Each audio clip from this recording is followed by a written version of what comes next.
शुरुआत करते हैं बिहार, झारखंड और देश की बड़ी खबरों के साथ। झारखंड विधानसभा भवन के कई हिस्सों से 6 माह में ही रिसने लगा है पानी और अब गुंबद गिरने की आशंका जताई जाने लगी है। विधानसभा की प्राक्कलन समिति ने कहा कि नया विधानसभा भवन बनाने में कई गड़बड़ियां की गई हैं।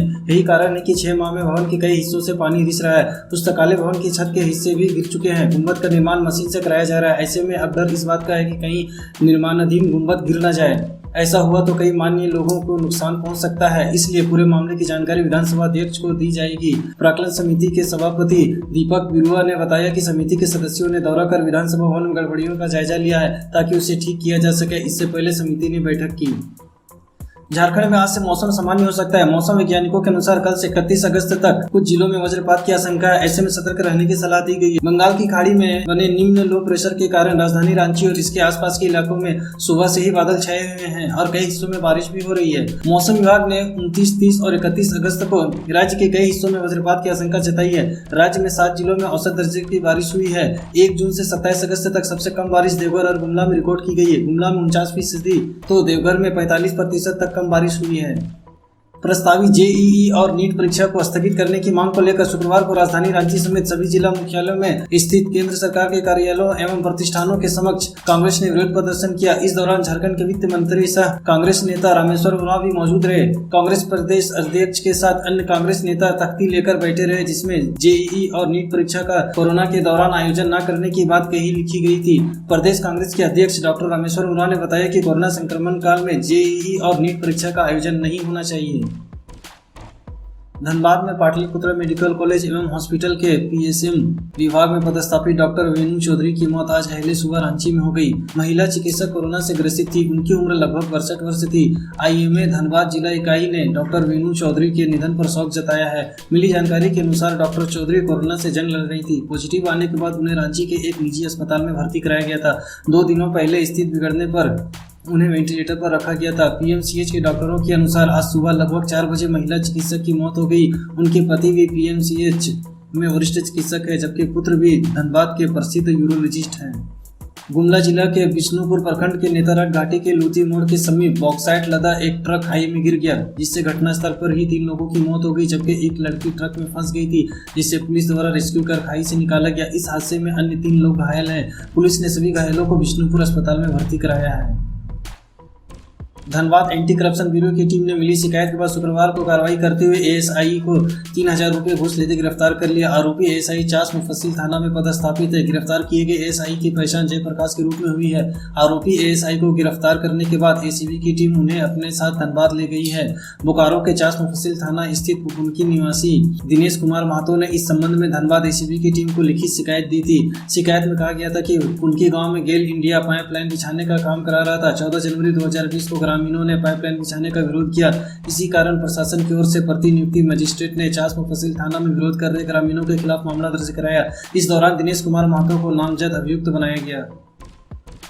झारखंड में कोरोना वायरस संक्रमण से 15 और मरीजों की मौत हो गई, जिसके बाद राज्य में इस संक्रमण से मृतकों की कुल संख्या 377 तक पहुंच गई है, जबकि इस अवधि में संक्रमण के 1365 नए मामले सामने आए हैं, जिन्हें मिलाकर राज्य में संक्रमितों की कुल संख्या बढ़कर 34,676 हो गई है। राज्य के 34,676 संक्रमितों में से 23,119 अब तक ठीक होकर अपने घर को लौट चुके हैं। इसके अलावा 11,180 अन्य संक्रमितों का इलाज विभिन्न अस्पतालों में जारी है। लालू यादव की जमानत याचिका टल गई। अब 11 सितंबर को होगी सुनवाई। गौरतलब है कि जस्टिस अपरेश कुमार सिंह की अदालत में आज लालू यादव की जमानत याचिका पर सुनवाई होनी थी, लेकिन आज सुनवाई को टाल दिया गया। आरजेडी चीफ लालू प्रसाद यादव की तरफ से जो जमानत की याचिका दी गई, उसमें बताया गया कि इस मामले में आधी सजा पूरी कर ली गई है, इसलिए उन्हें जमानत दी जाए। इसके अलावा उन्होंने अपनी बीमारी का भी हवाला दिया है। बिहार में विधानसभा चुनाव को लेकर विपक्षी दलों के नेताओं ने सुप्रीम कोर्ट में एक याचिका दायर की थी कि कोरोना संक्रमण के इस दौर में चुनाव खतरे से खाली नहीं है, इसलिए चुनाव को फिलहाल टाल देना चाहिए। लेकिन सुप्रीम कोर्ट ने विधानसभा चुनाव पर रोक लगाने वाली याचिका पर खारिज कर दिया है। कोर्ट ने कहा कि चुनाव आयोग के काम में कोर्ट दखलंदाजी नहीं कर सकता है और आयोग अपना काम करेगा।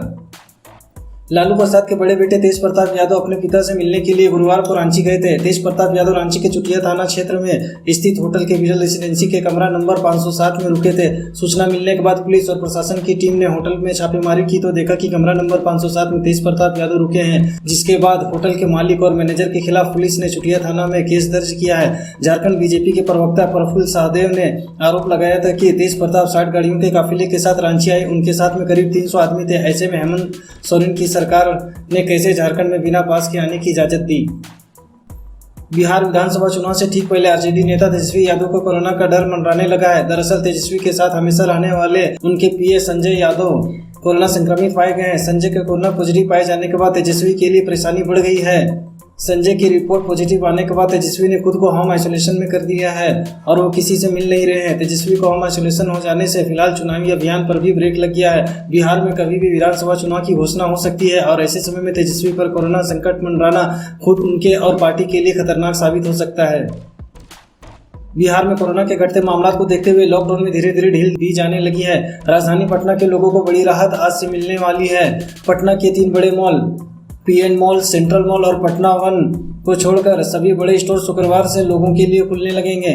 जिन मॉल्स को खोला जा रहा है वो है Reliance Trends, V Mart, Vishal Mega Mart, Pantaloons, Max, Brand Factory जैसे बड़े ब्रांड। हालांकि यहां कोरोना से बचाव के लिए गाइडलाइन का पूरी तरह से पालन करना होगा। सभी स्टोर में आने वाले ग्राहकों की थर्मल स्क्रीनिंग करनी होगी। मॉल्स में आने वाले लोगों के लिए मास्क पहनना अनिवार्य होगा और सोशल डिस्टेंसिंग के नियमों का भी पालन किया जाएगा। उत्तर बिहार के करीब 20,000 छात्रों को नीट की तैयारी के साथ परीक्षा केंद्र पर पहुंचने की चिंता सता रही है। बिहार में नीट के लिए सिर्फ 2 ही केंद्र पटना और गया बनाए गए हैं। इन दोनों शहरों के 192 सेंटर पर नीट का आयोजन 13 सितंबर को होने वाला है। छात्रों और अभिभावकों की परेशानी यह है कि कोरोना महामारी के समय हम इतनी दूर कैसे जाएंगे और पहुंच भी गए तो ठहरेंगे कहाँ। बिहार में कोरोना वायरस संक्रमण के कारण पिछले 24 घंटों के दौरान 9 और लोगों की मौत हो जाने से राज्य में मृतकों की संख्या बढ़कर 662 हो गई है। इसके साथ ही 1860 नए मरीजों की पहचान होने के बाद कुल संक्रमितों की संख्या बढ़कर 1,28,850 हो गई है। बिहार में एक्टिव मरीजों की संख्या 18,491 है। स्वास्थ्य विभाग से प्राप्त जानकारी के मुताबिक बिहार में पिछले 24 घंटों के दौरान कोरोना वायरस संक्रमण से पटना में 5 तथा बेगूसराय, मधेपुरा, मुजफ्फरपुर एवं सहरसा से एक व्यक्ति की मौत हो जाने के साथ प्रदेश में इस रोग से संक्रमित होकर मरने वालों की संख्या बृहस्पतिवार को बढ़कर 662 हो गई है। बिहार कांग्रेस राज्य में सम्मानजनक सीटों पर चुनाव लड़ेगी। बिहार कांग्रेस के प्रभारी सचिव अजय कपूर ने कहा कि हम सम्मानजनक सीटों पर चुनाव लड़ेंगे। सदाकत आश्रम में प्रेस कॉन्फ्रेंस में कांग्रेस नेता ने कहा कि इस बार कांग्रेस बेहतर प्रदर्शन करेगी। हर जिले में कार्यकर्ता को सम्मान दिया जाएगा और पार्टी चुनाव लड़ेगी। अजय कपूर ने कहा कि पिछली दफा पार्टी 41 सीटों पर चुनाव लड़ी थी। हालांकि इस बार पार्टी कितनी सीटों पर चुनाव लड़ेगी इस पर साफ साफ बोलते से बचते रहे।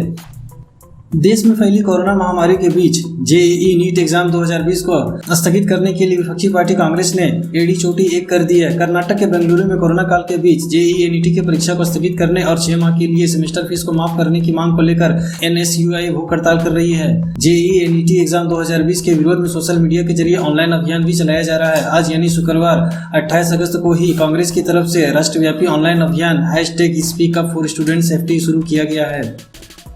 देश भर के कॉलेजों और विश्वविद्यालयों में स्नातक कोर्सेज की फाइनल ईयर परीक्षाओं को लेकर यूजीसी के दिशा निर्देशों पर सुप्रीम कोर्ट ने भी मुहर लगा दी है। सुप्रीम कोर्ट ने कहा कि यूजीसी की अनुमति के बिना राज्य एग्जाम रद्द नहीं कर सकते। फाइनल ईयर की परीक्षाएं आयोजित किए बिना छात्रों के पास नहीं किया जा सकता है। राज्यों को 30 सितंबर तक एग्जाम कराने होंगे। न्यायालय ने कहा कि जो राज्य 30 सितंबर तक अंतिम वर्ष की परीक्षा कराने के इच्छुक नहीं है उन्हें यूजीसी को इसकी जानकारी देनी होगी।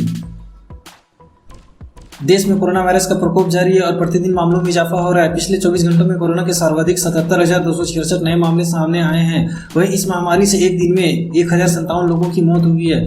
शुक्रवार को केंद्रीय स्वास्थ्य एवं परिवार कल्याण मंत्रालय की ओर से जारी आंकड़ों के मुताबिक देश में कोरोना संक्रमितों की संख्या बढ़कर 33,87,501 हो गई है, जिनमें लगभग 7,42,023 मामले एक्टिव है। वहीं इस महामारी से 25,83,948 लोग पूरी तरह से स्वस्थ हो गए हैं। अब तक इस महामारी से मरने वालों की संख्या 61,529 हो गई है।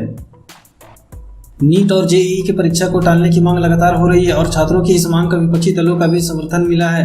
वहीं अब गैर बीजेपी शासित राज्यों के 6 मंत्रियों ने सुप्रीम कोर्ट का रुख किया है। इस याचिका में सुप्रीम कोर्ट से केंद्र को इस साल नीट जेईई परीक्षा कराने की अनुमति देने वाले उसके आदेश पर पुनर्विचार का अनुरोध किया है। वहीं दूसरी तरफ राजनीतिक दलों के विरोध के बीच नेशनल टेस्टिंग एजेंसी एनटीए ने जेईई और नीट के आयोजन की तैयारियां तेज कर दी हैं। बुधवार शाम तक जेईई नीट के करीब 23 लाख में 14 लाख अभ्यर्थियों ने इसे डाउनलोड भी कर लिया है। एनटीए के चेयरमैन विनीत जोशी ने कहा कि ये दर्शाता है कि बच्चे बेसब्री से परीक्षा का इंतजार कर रहे हैं।